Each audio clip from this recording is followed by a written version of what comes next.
heard the term practice makes perfect, but how can you put that into use in your daily life? I think we're going to find out. We are delighted to have the award-winning author and writer and writing coach Stacy Hawkins Adams live in our studio to talk about this as part of our Motivational Monday series. Always good to see you, Stacy. Always good to be here. Thank you for having me. Motivational Monday definitely puts me on the right page, and you're reminding me of something very important.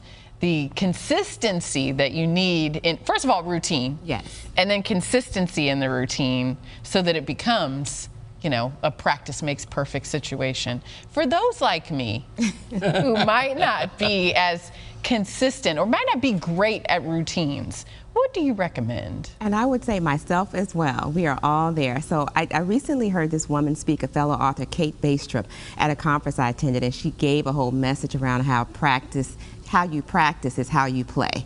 And what her whole theme was that the things that we do over and over, that muscle memory builds itself in. So in a time of crisis, a moment of panic, when something goes wrong, if you've practiced it, you're gonna execute. And I think that works in our daily lives too. So in my case, it's getting up in the mornings and exercising, or maybe telling myself you need to eat more vegetables. Whatever that thing is you need to practice, whether it's business related, personal goals, something that you want to do with your family. If you set the intention, if you take the first step, that's what the experts say. You got to take that first step, get past procrastination by doing that. And whatever you're practicing, you can pull that muscle memory into focus.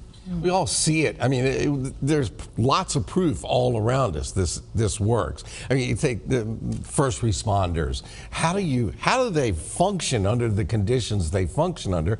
Because they are highly trained over and over and over and over and over again. This is what you do when this happens. This is what and so therefore, when the time comes, when all this pressure and chaos is going on, boom, they do it because they practiced. Absolutely. A few years ago, I used to work in communications for a local private school.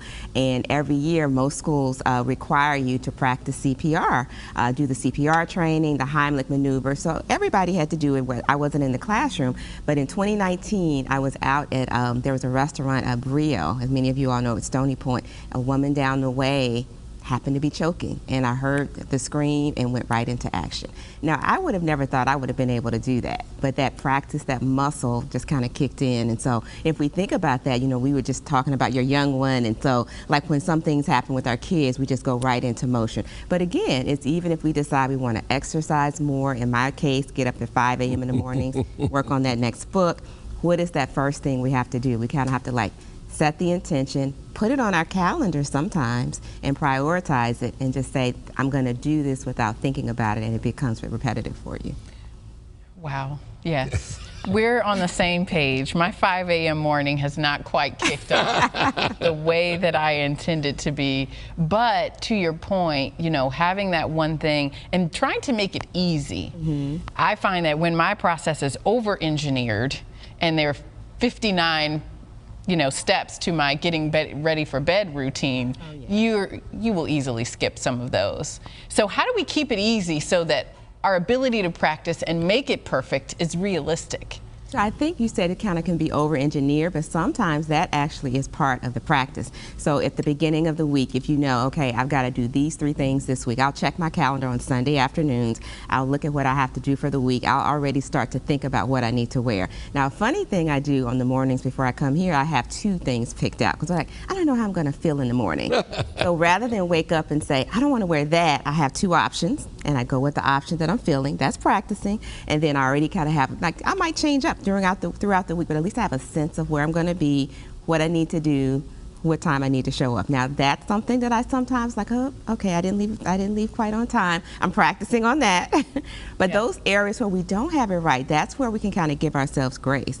And Bill and I were also talking about how one of his coaches used to say, what did he say, Bill? He said, practice doesn't make perfect. Perfect practice makes perfect. If you practice it wrong, Well, yeah. you're wrong. Exactly. So you got to practice it the right way. Right, which means that sometimes we need to get feedback from others. So we might be thinking we're doing it right. One thing I used to do with my kids when they were like middle school age, maybe even into high school, they get their report cards and we talk about their grades. And so I said, well, what's my grade as a parent? How am I doing? I know I'm not in the C range, like hint, hint. But how am I doing? How are my A's and my B's looking? And they would give me feedback. So that was a relationship builder, but it was also good feedback. Like, what are the areas we can work on? And my daughter eventually told me when she was 16, she said, Mom, you come into my room too chipper in the mornings. I'm not a morning person. I was like, well, how am I supposed to wake you up? You got to get to school on time. She's like, just touch my toe. Like, touch my toe, and then like help me to wake up that way. Give me a minute. Give me a minute. Yeah. Did it work? It worked. I kind of like toned myself down. I would go in and like just kind of shake the end of her bed and ease my way out.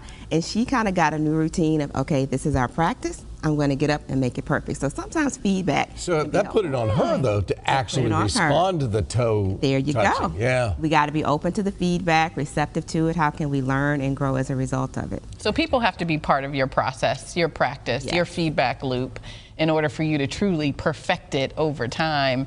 That's interesting. I hadn't really thought about it that way, especially for my personal routines. Oh, absolutely. So that's exciting. And even accountability partners. So I'll sometimes say, all right, I'm cutting out the sugar this week. I need that friend to call me. Well, wait till after we finished with Ruby before we cut out sugar. Thank you for coming in. We always learn so much. Thank you for having me.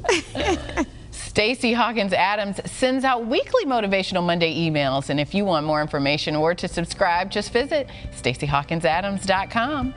All right, stay tuned. Much more when we come right back on Virginia This Morning.